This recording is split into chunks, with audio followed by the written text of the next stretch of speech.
अच्छा कर रहे हैं, थोड़ा सा बताइए उसके बारे में, और आज का जो सेलिब्रेशन है उसके बारे में अगर कुछ। Okay, thank you. So basically we all are here gathered, हम इसलिए हुए हैं क्योंकि ताज इंडिया ग्रुप ने पिछले साल हमने फूड में अपने जूसेस के सेक्टर में particularly for the HSN code 2202992 पे हमने top 4, we are among the top 4 exporters in India, और हमने यूरोप और अफ्रीका जूस दिया है। नेक्स्ट, अगर हम अपने प्रोडक्ट कैटेगरी के बारे में बात करें तो 5 कैटेगरीज में हमारे पास 300 प्लस प्रोडक्ट्स हैं, स्केलिंग फ्रॉम स्पाइसेस टू नमकीन, बेकरी प्रोडक्ट्स, बेवरेजेस। सो 300 प्लस प्रोडक्ट्स हो गए। यूरोप में हमने पोलैंड में दे दिया। और नेक्स्ट हमारा जो विज़न है जिस पे हम काम करना चाहते हैं, me and my partner mister Harpreet Singh there in Poland, हमारा है कि हम एक फूड पार्क लगाना चाहते हैं, और फूड पार्क में हमारी खुद की अपनी मैन्युफैक्चरिंग यूनिट हो, हर कैटेगरी के प्रोडक्ट के लिए अपनी अपनी एक इंडिविजुअल मैन्युफैक्चरिंग यूनिट हो, सो दैट जो हमारा कमिंग डिमांड है उसको हम फुलफ़िल कर पाएँ, और इंडिया में जो लोग लोकल लोग हैं उनको एम्पावरमेंट और जॉब हम जनरेट करके दे पाएँ। ये हमारा विज़न है, Indian authenticity but connecting global, this is what we are aiming for, और हम उस तरफ ही बढ़ना चाहते हैं। और क्या यूएसपी है आपके प्रोडक्ट्स की, उसके बारे में भी कुछ So, बताइए, कैसे ये अलग करते हैं सारे। हमारे सारे प्रोडक्ट्स जो हैं वो यूरोपियन बेस्ड स्टैंडर्ड पे बने हुए हैं, बिकॉज हमने पहला अपना जो बिज़नेस स्टार्ट किया वो यूरोप के लिए करा, तो यूरोपियन स्टैंडर्ड के बेंचमार्क पे बना हुआ है। तो जो भी फूड के क्लासेस हैं, प्रिजर्वेटिव्स के क्लासेस जो हम भी यूज़ करते हैं, वो उनके गाइडलाइंस के हिसाब से है, और जो यूरोपियन स्टैंडर्ड है वो उच्चतम दर्जे का उनका स्टैंडर्ड बना हुआ है। तो बाय डिफ़ॉल्ट ही हमारा जो प्रोडक्ट का स्टैंडर्ड क्वालिटी होता है वो अपग्रेड हो जाता है। प्लस हम जो भी प्रोडक्ट्स यूज़ करते हैं वो जेन्युइनली इंडिया में ही जो सोर्स किए हुए प्रोडक्ट्स हैं, हम बाहर से कोई प्रोडक्ट लेते नहीं हैं, और उसको ही यूज़ करते हैं और उससे हम अपना प्रोडक्ट बनाते हैं। प्रोडक्ट की क्वालिटी बोले तो जूस के बारे में अगर मैं बोलूँ तो हमारा पल्प बेस्ड जूसेस है, वी डोंट यूज़ कॉन्सनट्रेट्स, हम कॉन्सनट्रेट्स यूज़ नहीं करते। हैंडमेड बिस्किट्स हैं, हम जो भी ऑयल यूज़ करते हैं सब इंडिया में ही सोर्स किए हुए हाई क्वालिटी प्रोडक्ट्स हम बिल्ड करते हैं। जब शुरुआत की थी क्या क्या चैलेंजेस आए थे उसके बारे में कुछ अगर। So when we started, challenges तो बहुत थे, लेकिन चैलेंज एक ऐसी चीज़ है जब तक हम उसे पार नहीं करेंगे, हम आगे जो हम बढ़ना चाहते हैं तो हर काम में चैलेंज है। आज मैं यहाँ आया, बारिश इतनी हो रही है, ये भी चैलेंज था, बट सबको हम यहाँ आ गए। सो इस तरह से हमारी जर्नी स्टार्ट हुई।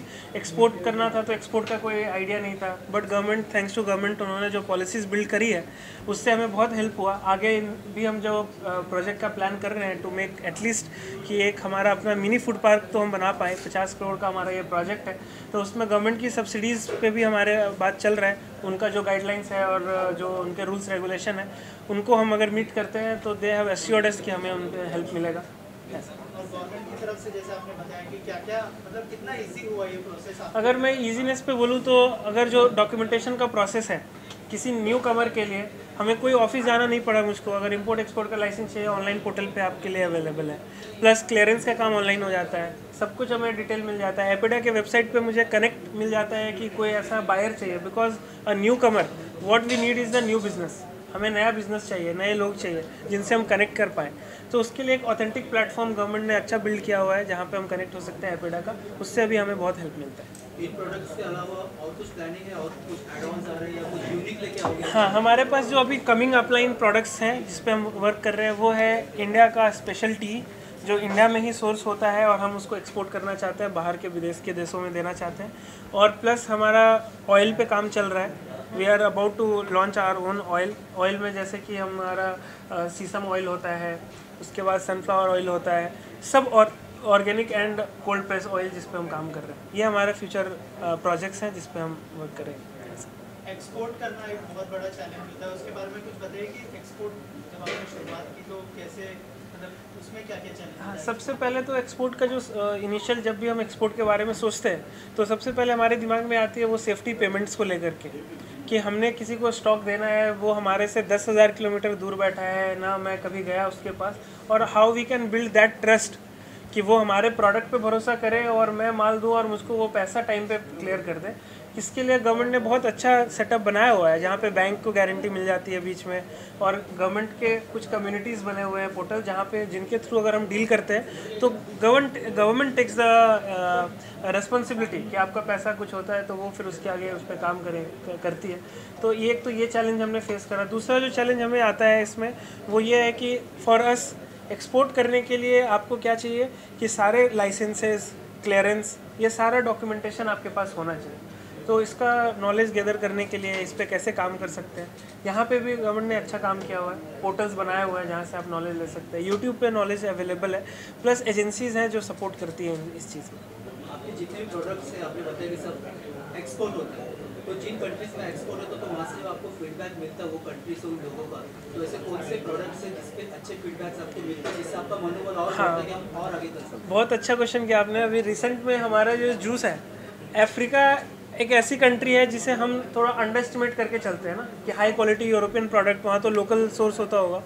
बट मैं अपने प्रोडक्ट की बात बताऊँ, हमारा ये जो बॉटल है 1 लीटर का, ये इसलिए ज़्यादा चल रहा है, एक कंटेनर खाली हो गया, बिकॉज ये जो बॉटल की जो क्वालिटी है, लोग फ्रिज में पानी भर के रखने के लिए यूज़ कर रहे हैं। मतलब वहाँ पर कोई ऐसा ब्रांड नहीं है जो इतने अच्छे क्वालिटी का इस रेट पे क्वालिटी प्रोडक्ट दे रहा है बॉटल, सो कि वो रीयूजेबल हो। तो ऐसी ऐसी छोटी छोटी चीज़ें हैं, मैं फीडबैक के लिए बोल रहा हूँ, जो आपको नहीं पता होता, बट आप when you work on the quality तो वो लोगों को समझ में आ जाती है चीज़। वो प्रोडक्ट देखते ही, छूते ही, फील होते ही समझ में आता है कि they have worked on the quality of the product. तो ये फीडबैक हमारा उधर से। सो इंटरनेशनल मार्केट में आपके प्रोडक्ट्स जैसे जाते हैं, Yes. क्योंकि बेवरेजेस है, बहुत से प्रोडक्ट्स हैं, तो अपना प्रोडक्ट्स क्या प्राइस रेंज के बेस से लोग चूज करते हैं या क्या रीजन राइट इंटरनेशनल क्या बात कर रहे राइट हैं, वहाँ पर क्या चीज़ में अपना प्रोडक्ट आ गया हो, हाँ so ऐसी ओके। क्या चीज़ है? So to be very honest, export की अगर मैं बाहर का डायनेमिक्स बताऊँ तो मेजर प्रोडक्ट्स इंडियन कम्युनिटी के लिए है हमारे पास। फर्स्ट ऑफ ऑल तो जो इंडियन कम्युनिटी के लोग हैं उनके साथ क्या है कि दे आर लाइक कि जो ब्रांड है जो ऑलरेडी वो खाते हैं उसको वो प्रेफर करते हैं, बट एवरीबडी नीड्स न्यू।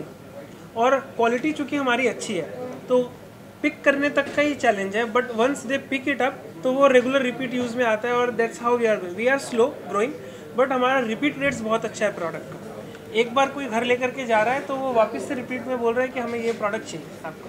तो इसलिए हमारा रिपीट कंटेनर्स के ऑर्डर्स हैं। तो जिस कंट्री को भी हमने पकड़ा, so we are not like कि we have multiple countries that we are working, but जिस कंट्री में भी मैं काम कर रहा हूँ हमारा मंथ का 2 से 4 कंटेनर का ऑर्डर्स वहाँ से निकल रहा है। So this is the repeatability that we are getting. ये अच्छी बात है हमारे प्रोडक्ट। इंटरनेशनल टैरिफ भी बहुत सारे आजकल टैरिफ वॉर भी चालू चला था, हाँ हाँ, उससे कितना इम्पैक्ट पड़ता है? इम्पैक्ट तो है, इम्पैक्ट तो है, बट जो सैंक्शंस एंड टैरिफ जो आप बता रहे हैं उस कंट्री में अभी तक हमने ऐसा दिया नहीं है। यूरोप के साथ थैंक गॉड अभी अच्छा हमारा रिलेशन सब चल रहा है, कोई प्रॉब्लम नहीं है। अफ्रीका भी कोई प्रॉब्लम नहीं है।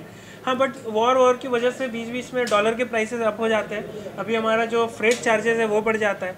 अभी मेरे पार्टी ये बोलता है कि आपके $15,000 का जूस के लिए $4,000 मैंने पे किया सिर्फ transportation. So how I will be viable, मैं कैसे वहाँ बेच पाऊँगा? तो ये तो डायनेमिक्स ऊपर नीचे चलता रहेगा। भगवान ये करे कि पीस, शांति रहे सभी को, सभी देशों में कोई ऐसा प्रॉब्लम ना हो, ताकि हम भी शांति से अपना बिजनेस करें। सर आने वाले 5 साल में प्रोडक्ट को और आपकी कंपनी को कहाँ देखेंगे? आने वाले 5 साल में तो हम बहुत आगे का हो गया। मैं आने वाले 1 से 1.5 साल के अंदर में हमारा मैन्युफैक्चरिंग यूनिट इंडिया में होगा। 1000 लोगों को हम जॉब क्रिएट करके दे रहे होंगे फूड के रिलेटेड ही, डायरेक्टली इनडायरेक्टली डायरेक्ट फार्मर्स के साथ हम सोर्स करेंगे हमारा प्रोडक्ट। और इंडिया में अगर मैं पर्टिकुलरली इंडिया में बात करूं तो 14 to 15 स्टेट्स हमारा टारगेट है और 45 से 50 शहरों में हम अपना स्टॉक दे रहे होंगे। और टर्नओवर अराउंड हमारा कम से कम नहीं भी तो 50 करोड़ के आसपास पर्सनल कंपनी का टर्नओवर होगा आने वाले 1 साल में।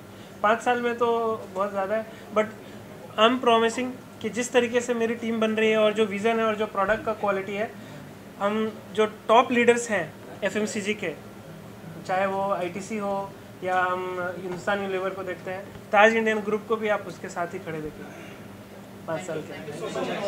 ओके।